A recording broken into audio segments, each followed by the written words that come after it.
Oh, there he is. Oh, there he is. Whoa. Is that a song? Okay, I'd like to try to get started as soon as possible. We got to cover about, I don't know, about 500 years of Old Testament history, and Pastor Bryan only has 50 minutes, so we got to be looking at it. Yeah, he will. We're toast. We're toast. So, just real quick, I wanted to just bring up that we will be having a reset point later on this month. If you are behind and struggling to keep up, it's possible that you could skip Ezekiel. Now, I'd rather for you to do what you can to catch up, but I'd rather for you to skip Ezekiel rather than just drop out, bomb out, and flame out. So just keep that in mind. And then the next checkpoint is going to be around I think it's on September 30th or end of September, and that's when we are going to be getting into the New Testament. So it's going to be Christmas in October for us as we journey through the Bible. So let's go ahead and pray. Lord God, we want to thank you so much for your grace that makes this all possible. Lord, you are always the initiator. Lord, we think about how you have revealed yourself by your initiative. And Lord, you have told us who we are. And you've also redeemed us through your Son, Jesus Christ. Lord, we thank you for taking the initiative in all of this, because we certainly would not and could not have done it ourselves. Lord, we thank you again. We just pray that you'd open our eyes to see what you had been doing during the exile and the return of the Jews. In Jesus' name, amen. All right. So like I said this morning, I like the Old Testament, but my favorite part of the Old Testament is the exile and post-exilic books. So there's just a ton of stuff I want to share, so I'm going to jump in and we'll go from there. So where we are in world history, and where you are we're going to look at world history alongside of biblical history and try to see if we can figure out what's going on with both. World history, Assyria is weakening. As we get to about 626 BC, and so to get us back on page, 722 BC, we know that in 722, the northern nation, the nation of Israel, the northern 10 tribes, are taken over by Assyria. They're led out of their land. Other people come in to repopulate that land, and the northern 10 nations are never again seen as a whole. Again, that doesn't mean they're lost. The lost 10 tribes. The tribes have always existed. There's always been a representation of each one of those tribes. But as a nation, the northern nation called Israel is now off the scene. So from 722 BC until today, when you're referring to Israel, again, you're referring to the entire nation of Israel. And when the Bible refers to Israel from Jeremiah on, we're talking about Israel, the entire thing, but really with emphasis on the southern two, Judah and Benjamin, and the priesthood that was part of it. You recall when, and I think Chris Bell asked me this question after last time. After the Jeroboam establishes the new religion, if you will, a lot of the priests escaped to the south, because in the north they would have no ministry. They were not allowed to, there was no temple ministry going on in the north. In fact, that's why the two golden calves were put in place, was to replace temple worship. If you recall, when Jesus is talking to the woman at the well, the Samaritan, she says, "You have your temple there, we have ours here." And that was really a product of Jeroboam trying to stop the migration of the northern nations down to Israel. Because remember, according to the law, every Jewish person had to migrate south 3 times a year to do temple worship. So he's trying to replace that in there. So the priesthood still exists down south. The world power at 722 BC, the world power is Assyria. Sometimes you'll see that referred to as Nineveh in Jonah and in Nahum. Those both minor prophets are really directed at Nineveh in a sense. Jonah is really mostly directed at Israel and working through Nineveh. But at 722 BC, it is the Ninevites, the Assyrians, who take the northern nation captive. By the time we hit 626 BC, Assyria is weakening in its power. Ashurbanipal was the last really strong king of Assyria. And so he dies in 626 BC, and there's a struggle for power in Assyria, and really it leads to their downfall. About that same time, over in Babylon, there's a king, a guy named Nabopolassar.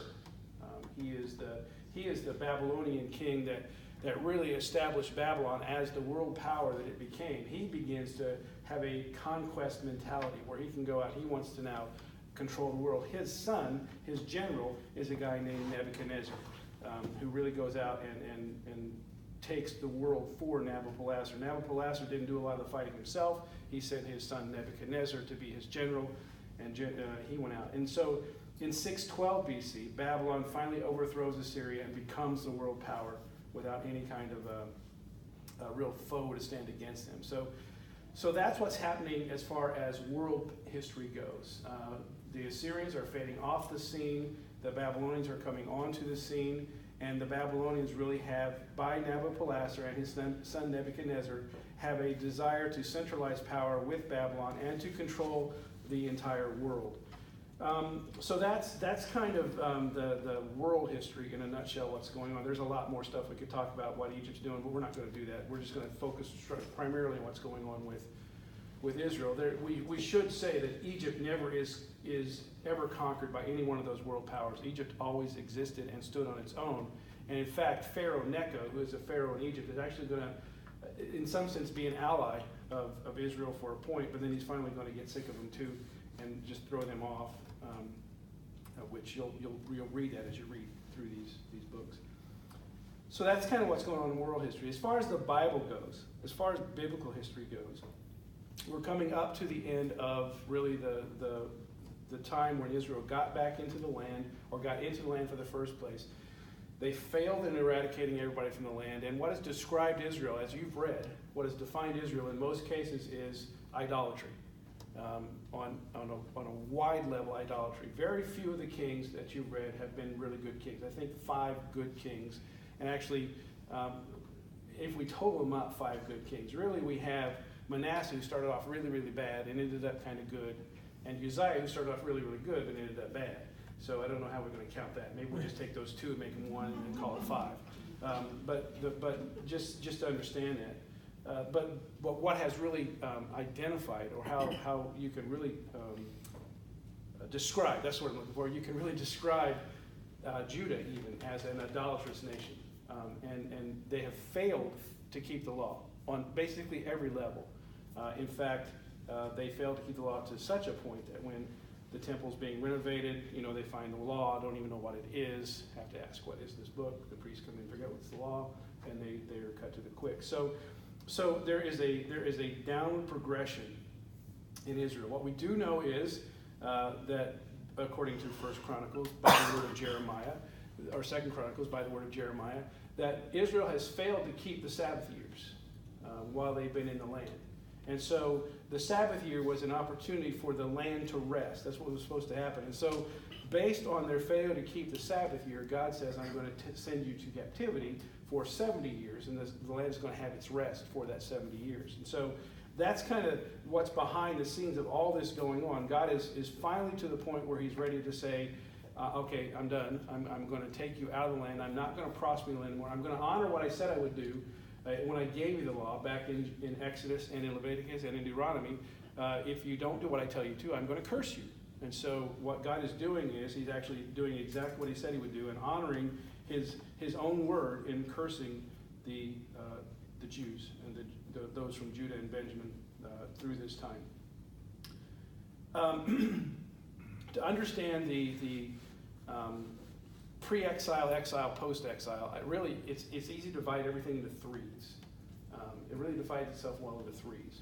You have 3 major prophets that are really pre-exile and kind of just into the exile. The 3 major prophets are Jeremiah, with Lamentations. I know you thought, 4 books? Well, there's 4 books there. Yeah, but Jeremiah wrote Lamentations. So we're calling that all together. The Lamentations of Jeremiah. So you got Jeremiah, Ezekiel, and Daniel. Those are all kind of pre-exile and exile. We'll talk about each one in detail here in just a little bit. You have the minor prophets that are all post-exilic. They're all after the exile. They're all with Israel back in the land. And those are Haggai, Zechariah, and Malachi. Those are the 3 minor prophets who are post-exilic. And you have 3 historical books that are post-exilic historical books. You have Ezra, Nehemiah, and Esther. So those really, I guess, 10 books divided into 3 groups of 3. How did I do that? Those 10 books divided into 3 groups of 3 really are the exilic and post-exilic writings that we have in the Bible today. One of the major differences between what the Chaldeans or the Babylonians did was rather than resettle the land immediately, they tried to establish puppet or vassal kings in their stead that would rule for their king. They actually attempted that on 2 occasions in Judah, but both times the Jewish kings attempted an overthrow or attempted to not listen to what was going on. So finally, Nebuchadnezzar's had it. He comes in and he wipes people out and he takes the people away. As they're growing in power, the Chaldeans, the Babylonians, have developed a reputation for being a fast-moving, all-consuming army. And one of the things they did that made them extremely successful was they were one of the first siege layers. They would lay siege against a city that was especially a walled city.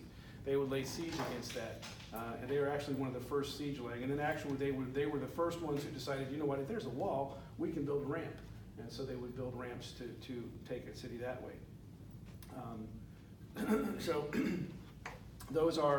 that's kind of just a real nutshell run through really fast about how we get to where we are. Some things that the exile is important for. Israel goes into the exile as an idolatrous nation, as a nation that really has not developed monotheism at all. You think by understanding Exodus that Israel should be very monotheistic. By Deuteronomy, Israel should be very monotheistic. By all the things that God has done in calling them back to himself, they should be very monotheistic. But in fact, when they enter into the land, they are extremely polytheistic. In fact, we had an example of that even this morning in the message, when Stephen says, you worshipped your God, you Molech, and Ray-Ban. I know that's not his name, but I always think of sunglasses when that name comes up. I don't know why I think that. But all the false gods, they worshiped the Baals and the Ashtaroths. They really had a hard time, and they really were very much idolatrous throughout that time. In fact, if you remember, as you're reading the Kings, as the king was introduced, it'd say who his mom was. And then after it says who his mom was, and he walked in the ways of his father, or he walked in the ways of Jeroboam, the son of Nebat. You said, I don't know how many times we read that, right? But in most cases, they were idolatrous. What's interesting is once they come out of captivity, they don't struggle with that ever again.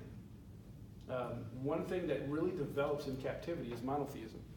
They stop worshiping the false gods and start worshiping the true gods. And I think when we get there, I think Daniel has a large part to play in that. And we'll talk about that maybe if we ever get to Daniel. So Daniel, I think, has a large part to play in that. Some things that are established in the exile. The synagogue system is established in the exile. The synagogue system is a product of the exile because the temple is destroyed. So if the temple is destroyed, how then do you do temple worship?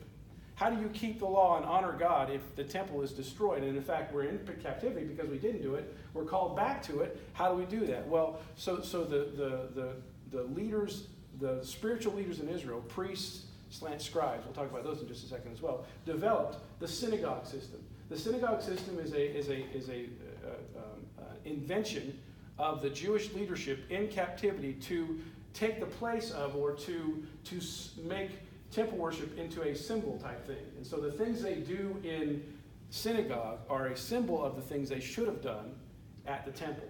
And so that's what the synagogues are for. And then they kept going. Even after temples rebuilt in Ezra, even after the temple's rebuilt, they continue with the synagogue system so that you have temple worship alongside synagogue worship when Jesus is on the earth. You have the rulers of the synagogue and you have the temple worship going on side by side with each other. Now the temple is, in AD 70, the temple is destroyed again, but the synagogue worship has continued, and there are synagogues still today. There are synagogues in Kansas City. There's one in Overland Park. So there are synagogues all over the place. But really, understanding that the synagogue did not exist before the captivity. They are an invention of the Babylonian captivity, an attempt to understand what does worshiping God look like when there's no temple. That's what it was designed to be. The other things that really start, the scribes. The scribes come into existence. The group of folks called the scribes come into existence. Ezra being one of those chief scribes. Ezra was a scribe, and Ezra was one of the guys who was responsible. The scribes took responsibility for copying, making copies of the law, making copies of the Old Testament, the Torah, if you will. And that's what and so because they were constantly copying it, they became the experts in the law. And one of the things they did was because the law had been violated, and they wanted to protect, they understood the sinfulness of Israel. They understood the need for keeping the law, for doing the things the law said. They expanded the law. They built 613 other laws around the law to protect the law. It's called a Mishnah. It defined what work on the Sabbath looked like. It went really into detail about what it was to break the law, and it was actually, it's called a hedge around the law that was developed by the scribes. The scribes later morphed into the group of people we call the Pharisees. The Pharisees. And so the Pharisees really have their beginning in the Babylonian captivity as well. So those are some important things that grew out of the Babylonian captivity that still are in place in Israel even today. The Hasidic Jews are really would classify themselves. The guys who wear the ringlets in their hair, they don't cut the sides of their hair, and they wear the prayer shawls, and they don't mix clothing. They wear. If you go to Israel, you'll see them wearing some really weird looking hats. Those are Hasidics, and they're today. They are modern day Pharisees. Is who they are. They are the ones who keep all the externals of the law. But I'm afraid that much like in Jesus' day, they're whitewashed sepulchres. They look really holy on the outside, but inside they're full of dead men's bones. And don't try to talk to one if you're in Israel, because they will not talk to you if you're a Gentile. Those are some things that came out of the exile. I would like to share, one of the things that I think is important to talk about is to view this beyond just history and look at the upheaval that would have been for a Jew as they were walking through this. To recognize the upheaval for a regular Jew, and recognize that affected not just the evil Jews, it affected all Jews. Whether you were a godly Jew or not. And I think when we get to Daniel, I can prove that Daniel's folks were probably godly people. And even though they were probably godly people, they were affected by this captivity. They were ripped away from their home.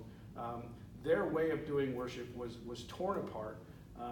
Their life was completely upheaved. Is that a word? I'm going to make it up. If it's not, I'm making it. They were completely upheaved with their life, and nothing became normal. And I think sometimes it's important for us to get ourselves into that kind of a mindset, to recognize that's what these real people were really going through as they faced this captivity and this onslaught. The Josephus writes of some of the siege. Josephus actually writes about two different sieges, one by Nebuchadnezzar and one by Rome. And they're both, Titus, that's good. Who said that? You said that? Good job. He writes about both, and it was just awful. It was just awful inside what life became like inside the city of Jerusalem, that we just can't really fathom, really understand what it was. But so just think of that as you're reading. Don't think of this just reading as dry history. Think about reading it from the perspective of maybe you were living through this and how tough it was on you. So that really is all the introductory material. And now we get to go into the books themselves. So the book I want to start with is Jeremiah, because that's where we need to start. Again, three groups of three. Jeremiah prophesied, he starts his prophecy in 627 BC. So just prior to Ashurbanipal's death, is when Jeremiah comes on the scene to prophesy. Jeremiah prophesies during the reigns of the last 5 kings of Judah. During the reigns of Josiah, Jehoahaz, Jehoiakim, Jehoiachin, and Zedekiah. So the last 5. We're understanding Jehoiachin was only king for about 8 months. He wasn't king very long until Nebuchadnezzar got really sick of him and said, no, I'm not having you anymore. We're going to put Zedekiah in your place. And Zedekiah didn't do well either because he made Nebuchadnezzar so mad that Nebuchadnezzar came in and destroyed the temple. So he prophesied between 627 and the last estimate of his prophecy is about 570 BC. So he actually prophesies into the exile. He's the prophet who prophesies both before, during, and into the exile. He's the guy. He prophesies all the way to Cyrus's decree. No, he doesn't. I'm sorry. To about 570. That's way too early. Cyrus's decree. I'm thinking of Ezekiel. So he prophesies all the way till then. But really, his ministry stops at about 586 BC because tradition says he was taken from Israel to Babylon and lived the last part of his life in Babylon as a prisoner there. Jeremiah has the distinction of serving as both a priest and a prophet. Jeremiah's father was a priest, Jeremiah was a priest, but he's also a prophet. So understand Jeremiah, as he's prophesying, he's watching not only Israel go away, he's watching his livelihood go away, because the priests, we know, they were protected, they were provided for by the gifts of the people to the temple. And so he's actually watching that go as well. So in 607 BC, when Nebuchadnezzar comes against the people, or 605, I'm sorry, comes against the people, and he takes the temple furnishings and that stuff away, that would have affected Jeremiah in a great way, because that's the stuff Jeremiah used. That was his stuff. He is a priest. Again, he prophesied during the reigns of the last 5 kings of Israel. He prophesied so that let me walk through. There's so many threes in this, because there are actually 3 exiles too. So Jeremiah starts to prophesy in 626 BC, and what Jeremiah is doing is saying, hey guys, judgment's coming. Judgment's coming. And I don't think it's too much to say that maybe he pointed back to Isaiah, Hosea, and all those prophets that prophesied to the northern kingdom, and was calling the people to repent. That was the main message of the first part of Jeremiah, is repent. Basically, I have it described, I divide Jeremiah into 3 major parts. The first part of Jeremiah is, it's not too late. It's not too late. Repent. God is coming. God's intended to bring disaster upon this nation. God is going to take us away. But it's not too late if we respond in faith and we repent. That's the first part of Jeremiah. And God's going to give Jeremiah several interesting signs. He's going to call Jeremiah to do several really strange things. He's going to ask Jeremiah to do something I would never do. Lay naked on your side for 1.5 years. It's a long time. But he asked Jeremiah to do some really strange stuff to talk about what's going on. Basically calling the people, it's not too late. And then there's a shift in Jeremiah, where Jeremiah's prophesying, it's too late. It's too late. It's not good. Judgment's coming, and there's nothing we can do about it. And he starts talking about why the judgment is coming. He starts talking about why is it happening again, and why is it going to be this length of time. And we know because of 2 Chronicles that at some point Jeremiah said to the people, it's for 70 years because of the years of Sabbath that we didn't do. God's going to get the rest for the land. Jeremiah, that prophecy is nowhere found in the book of Jeremiah, but is referred to back in the book of 2 Chronicles. So he had to have said it. So the second major portion of Jeremiah, it's too late. And the third major portion of Jeremiah is, but I have a plan. But I have a plan. And then it's in the last section of the book that probably the most misused verse ever is there. Jeremiah 29:11. Jeremiah 29:11, you give that to your kids when they're graduating from high school, right? I know the plans I have for you, plans for prosperity, not plans for... But you know what? They're getting ready to go to 70 years of captivity. So, yeah, life is going to get really hard, but it's going to get good at the end, kids. I laugh every time I see that on a graduation card. I say, why would you wish that on your child? Stop that. That's me. Actually, it's in this section that Jeremiah is told to buy property. In this section, at the last section, as God is saying, God tells Jeremiah, go out and buy a piece of property. And Jeremiah, what? No, because I'm bringing you back. I'm bringing you back. So again, like we talked about, I don't know who I talked to about this, but I guess in Sunday school a while back, while God is prophesying captivity, he's prophesying take away, he also prophesies in the same breath, the same prophet, he prophesies restoration to that very people, not to a spiritual people, to a physical people, because Jeremiah buys a physical piece of land, and there's promise that the physical Israel would come back to restore, to be in that land. So that's Jeremiah. We know that things don't end well. The people don't listen. Jeremiah is more than likely exiled and dies in exile because people would not listen to him. That's Jeremiah. We're going to keep flying. Ezekiel's next. Ezekiel prophesies as the exile has already started. I should talk about that. I guess go back. So the three exiles. The three parts of the exile. 605 BC, Nebuchadnezzar, under the direction of Nabopolassar, Nebuchadnezzar comes. And Nebuchadnezzar lays siege for the first time. He is victorious, and that's when he takes some of the nobility away and the temple furnishings away. And that is when Daniel leaves. Daniel leaves Israel and goes to Babylon in 605 BC. So Daniel's now gone at that point. So that's the first time Nebuchadnezzar comes, and he begins to establish himself or actually Nabopolassar established himself as king. In between those times, in between 605 and 597, Nabopolassar dies, and Nebuchadnezzar becomes king of Babylon, and in some sense, king of the entire world.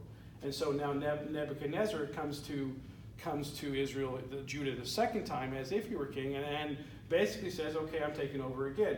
There's resistance there. The resistance started under Jehoiachin. Jehoiachin is king from 599 to 598 BC. It's in 597 that Nebuchadnezzar comes the second time. If Jehoiachin may have listened, maybe that wouldn't have happened. We don't know. But Jehoiachin doesn't stay king for very long, and Nebuchadnezzar comes and takes him out of the way in 597. Not a whole lot is known about that time, except that Nebuchadnezzar comes and he establishes Zedekiah as the king at that point. So Zedekiah is established as king. And then at 586 BC, when Nebuchadnezzar finally has had enough of the uprisings in the land, enough of the refusal to listen, enough of the refusal to follow him as their king, he comes down and he destroys the wall, he destroys the city. It is said that the temple, not one stone was left standing on another. And this is Solomon's great temple. This is like, one of the 7 wonders of the ancient world. This Solomon's temple was completely destroyed. That's how upset Nebuchadnezzar was. Everything is taken out of it. Everything is trashed. And in order to show his displeasure with Israel, it's said that he sowed the city with salt. He sprinkled salt over all the land, so nothing would grow there. There would be nothing that could be there. It was basically left to be in desolation for a certain period of time. God is doing exactly what he said he'd do, was having the land rest for 70 years. There'd be nothing growing, nothing happening, so God does exactly what he's going to do. Those are the three exiles, if you will. So it starts at 605 BC. That's when it starts, and it ends at 586 BC when the temple is completely destroyed. And you can count 70s from both of those. And there's significant 70s at the end of each one of those in the 3 returns. Again, they're all threes. There are just so many threes in this deal. It's really exciting to talk about. And I got to fly. So that's the three. Ezekiel prophesies as the exile is happening. And so a lot of the background is the same as Jeremiah. So I won't go into a lot of the background of Ezekiel. I'll just kind of talk about him as a prophet. Ezekiel really is distinct, and I hope, I say this, I know that recheck points are really good. I get that. But I hope you don't. Just push through and read Ezekiel. Because there's some really neat stuff in Ezekiel.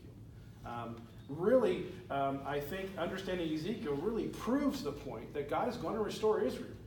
And he's not going to replace Israel with anybody. He's going to restore Israel as a nation, as a perfect nation. And I said perfect nation because that's exactly what the millennial kingdom is going to be. Jesus ruling them perfectly as they were intended to be ruled on this earth. So don't skip it. If you can avoid not skipping Ezekiel, please don't skip Ezekiel. Please go ahead and read it. I'm probably going to get in trouble for this. I would almost rather you just didn't catch up and started reading Jeremiah than you skipped Ezekiel. I would really much rather you did that. That's my opinion. You do what Dave says. He's in charge of this whole deal. But I would hate to see you not get Ezekiel. So what does Ezekiel prophesy? 4 things. I know this is the only one that's not a 3. That's really disappointing, but I couldn't make it 3. It's a 4. First of all, the first thing that Ezekiel prophesies is Jerusalem's ruin. So you think, well, wait a second. You said 605 BC is when Nebuchadnezzar came the first time. Ezekiel starts prophesying in 593 BC. Isn't it already destroyed? No, remember, it's not destroyed until 586 BC. So 7 years before it's destroyed, Ezekiel comes on the scene, and Ezekiel prophesies. The first major section of his book is Jerusalem is going to lay in ruins. Jerusalem is going to be ruined unless you repent. Just as Jeremiah has been calling them to. It's interesting to me that whenever God is going to do something, he never keeps it a secret. He always says, in fact, Amos, I think it's Amos chapter 5, it's Amos chapter 3. Amos says, God doesn't do anything without first saying he's going to do it. A lion doesn't attack its prey without first roaring. And he says, basically, Amos says, a lion has roared. Something is going to happen. And so I think it's interesting that God sends his messengers to do that, and never just one at a time. He sends Jeremiah and Ezekiel at the same time with really the same message. So he prophesies Jerusalem's ruin. He also, though, the second major section of the book is the nations repaying. The nations that come against Israel, the nations that come against him, God says, you're not getting off scot-free. You're still responsible for the things you're doing. That actually is it points back to Micah. Habakkuk, sorry. It points back to Habakkuk. Because remember, Habakkuk has said, why do I cry justice and no one hears? How long will you just be deaf to my cry? Aren't you going to do anything? And God responds, yeah, I'm going to do something. I'm going to raise up the Chaldeans. And they're going to take you captive. And Habakkuk says, you can't do that. You can't use somebody who's more evil than we are to judge us. And God says, that's okay. I'm going to judge them too. And so that's exactly what is prophesied. The second major section of Ezekiel is the prophecy of judgment against the nations that come against Israel. So that's coming up. The third major section is Israel's repentance. At some point, Ezekiel prophesies Israel is going to repent. I believe Zechariah prophesies that as well, if we ever get to him, which we're not going to make it. We are not going to make it. Israel's repentance is prophesied, and then finally Israel's restoration is prophesied. Some of the best picture of Israel's restoration is the Valley of Dry Bones, Ezekiel 37. Them bone. That's a great song, but it's actually drawn out of Ezekiel 37. That's where that song comes from. And it is a song of the restoration of Israel. That's what it's about. It's about Israel being restored. It's that thing that was torn apart, that thing that ended up being just a valley of dry bones. They start putting back together, they grow flesh, they grow skin, and it's not some zombie army. This isn't the zombie apocalypse that's happening here. It is the valley of dry bones, and it's Israel being restored. At some future point, Israel's going to be restored. Another really interesting thing that's talked about in Ezekiel is the Gog-Magog war. The Gog-Magog war is not the Battle of Armageddon. So when you get to Ezekiel in the 40s, I think it's chapter 40, when you get there, do not read Armageddon for Gog-Magog.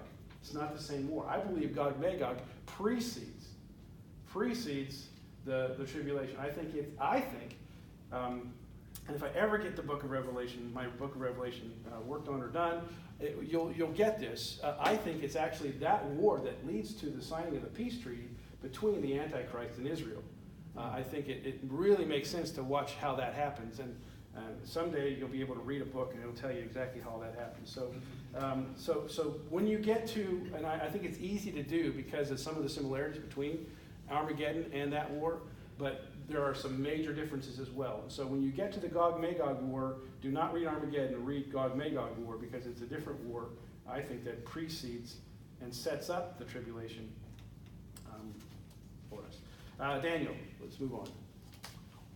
Daniel 605 BC is when Daniel is taken captive. I believe that's when he starts writing because that's where the book starts. He is in Babylon until at least 536 BC, which is, 536 BC, which is Cyrus's decree to rebuild the temple.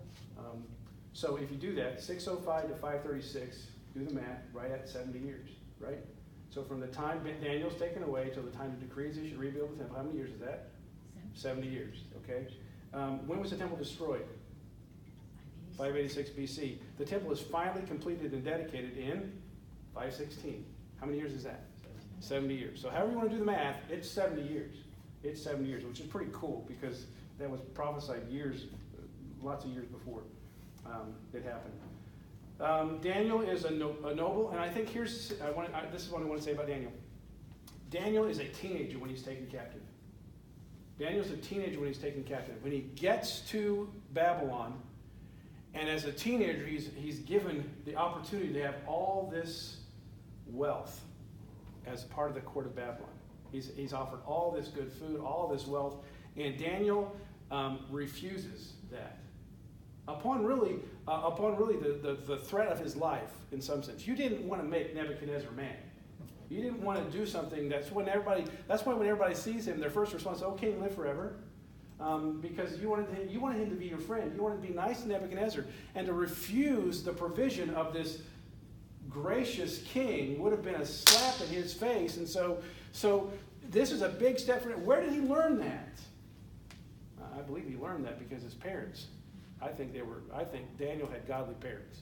And I think he was one of the godly few there. And I think his parents were because of the character that Daniel exhibits. I think that came to him probably through his parents.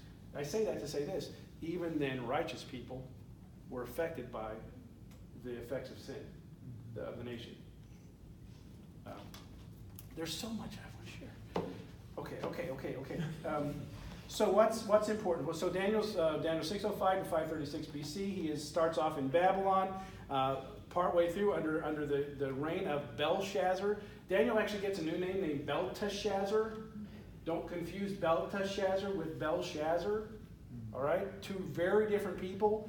Belteshazzar is Daniel's Babylonian name. Belshazzar is the king when Babylon is overthrown. Okay, so don't get those two names confused. Daniel goes, he gets a new name, not his choice. It's interesting that one of the first things that Nebuchadnezzar did was he gave all of his people new names named after the gods of Babylon. Every one of the names, Belteshazzar, is a name after the god Bel in a Babylonian god. Hananiah, Mishael, and Azariah, you know who those guys are? We call them Shadrach, Meshach, and Abednego. But every one of Shadrach, Meshach, and Abednego, they are all, and it's not Abednego, it's Abednego. Those are all Babylonian gods' names, or relationship to a Babylonian god. Because what he tried to do is Hananiah is relationship to God. Mishael, same way, El at the end, and Azariah. They're all Jehovah-type names, and he replaces all those names with yes, Babylonian names. Thank you. Skipped on that. There's just so much in there right now. So even Daniel, E-L, that's L, that's about God. So he changes all their names. So what are the major incidents in Daniel? Well, you have Daniel and his friends who refused the king's food. That is not a 40-day diet, by the way. That is not go out and eat pulse, you'll lose weight. That's not what it's about. So don't write a book saying that that's a good diet to be on. Somebody already did that, by the way. Nebuchadnezzar has his dream of the statue. That's a big deal. And Daniel's the one that interprets that dream, and it lays out the 5 major kingdoms of the world that are yet to come: Babylon, Medo-Persia, Greece, Rome, and the kingdom of heaven. Those are the 5 kingdoms that are laid out there in that dream that Daniel interprets. We have the Hananiah, Mishael, and Azariah story, or Shadrach, Meshach, and Abednego, the fiery furnace, if you will. That's in Daniel. Nebuchadnezzar is humbling. In Daniel chapter 4, Nebuchadnezzar is humbled. He's walking around his palace one day and he says, "Wow, what a great guy I am." And God takes him out. God takes him out and makes him live like a cow for years. And then Nebuchadnezzar eventually comes back to his senses. And Daniel chapter 4 is actually written by Nebuchadnezzar. It is Nebuchadnezzar's own words written. And Daniel chapter 4 is one of the Old Testament passages that's actually not in Hebrew, it's in Chaldean. In the original. So Daniel didn't write that one. Nebuchadnezzar did. And I find it interesting, Nebuchadnezzar's statement at the end of his letter.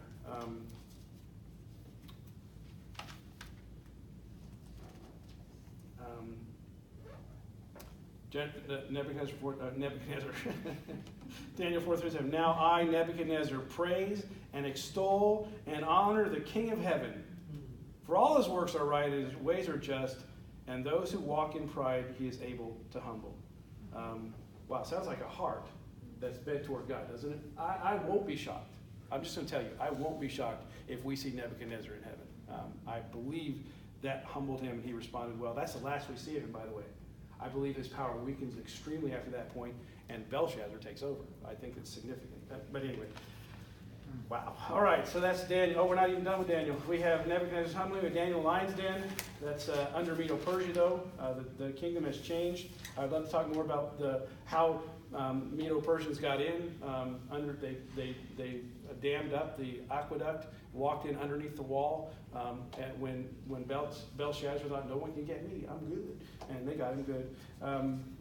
He sees 4 beasts, which again prophesy the 4 kingdoms of the world. He has a major prophecy, Daniel chapter 9, verses 24 through 27, which are the 70 weeks. I believe 69 of those weeks have been fulfilled at the cutting off of Messiah and the destruction of the temple. There's 1 week yet to come. I believe that's the tribulation week, also talked about in Matthew chapter 24 through 26. So that is the pre-exilic and exilic. All right. Now let's look at the returns. There are 3 returns. I told you, all these 3s. There are 3 returns to Israel. The first return is led by Zerubbabel and Joshua in 536 BC. Cyrus issues a decree which was prophesied back in 750 BC.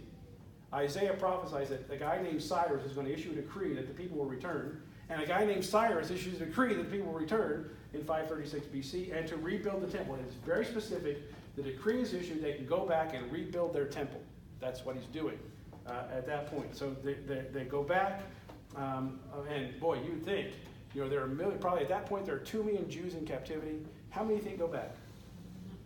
55,000. 55,000 go back. The rest of them stay. So that's the first return. Zerubbabel and Joshua, they begin to rebuild the temple. They lay its foundation, and it sits dormant for years and years and years. And then God calls them back to work through 2 prophets named Haggai and Zechariah. And they finish the temple. The temple is finished in 516 BC and dedicated. So Zerubbabel, Joshua, Ezra's first return. Ezra isn't even part of the first return. He's not even there for another, 80 years. Ezra's return doesn't have to 80 years after that. Ezra's return is in 458 BC under Artaxerxes, who is the king. At that point, Esther's stepson is the king who lets Ezra go back with the priests to reestablish the priesthood. The temple's done and dedicated, but there's no priesthood reestablished.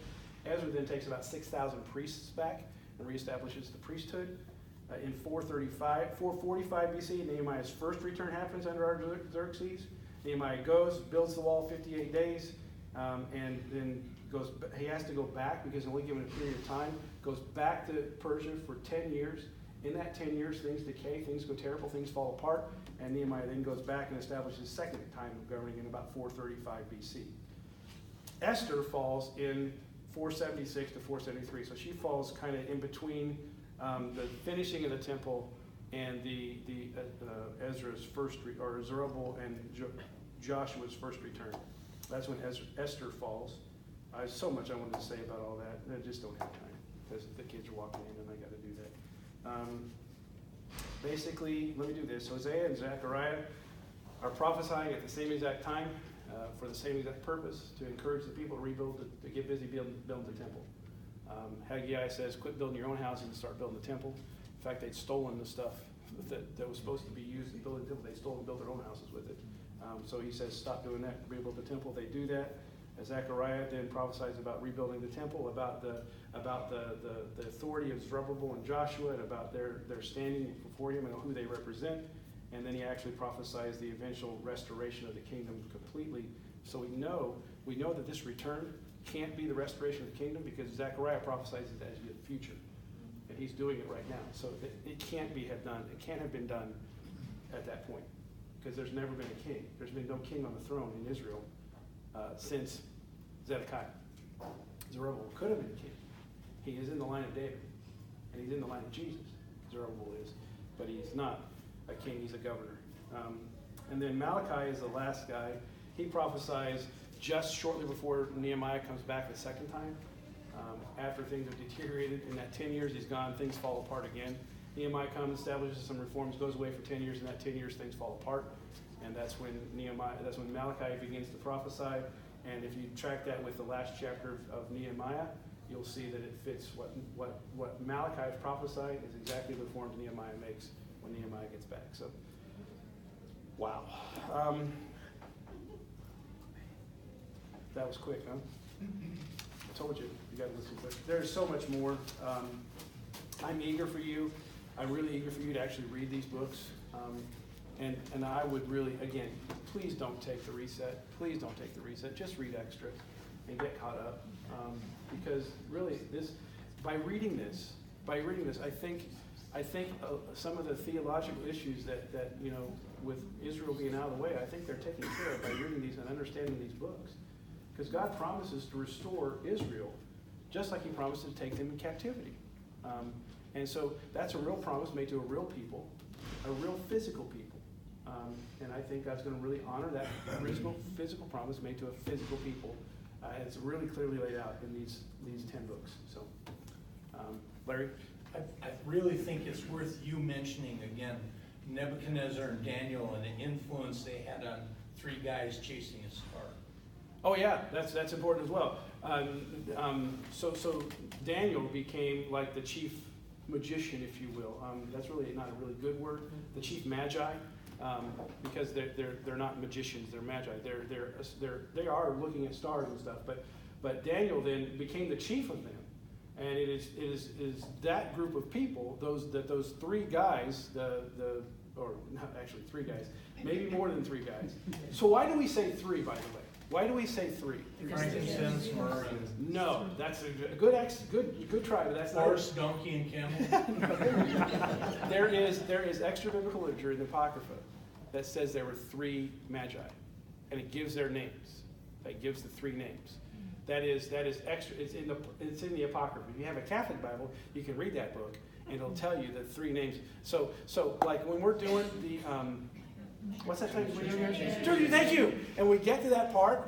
A lot of times, Catholic folks, Tommy Trindle had actually somebody get in his face about, no, it's in the Bible. There were three, and there are their names. And Tommy's like, well, it's not in the real Bible. And whoa! I guess that shut that one down, didn't it? Yeah. But that was a good response, accurate response, because it's not in the real Bible. It's in the Apocrypha. That has never been really accepted by anybody as real. Even the Council of Nicaea, the Catholic Council. Man, you guys really got me. Thank you, Larry.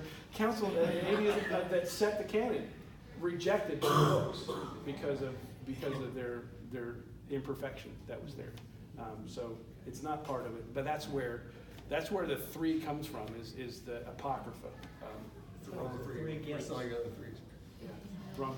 But it would go with the threes, wouldn't it? So you guys listened well. Sorry I didn't get to where I went. I mean, there's so much more there that I would love to have spent time in Esther. I spent almost a year in Esther, though, so I couldn't get through it in 45 minutes. You're dismissed by, have a nice day. Say again? There's such a thing as email. There is. I'm free next Sunday afternoon.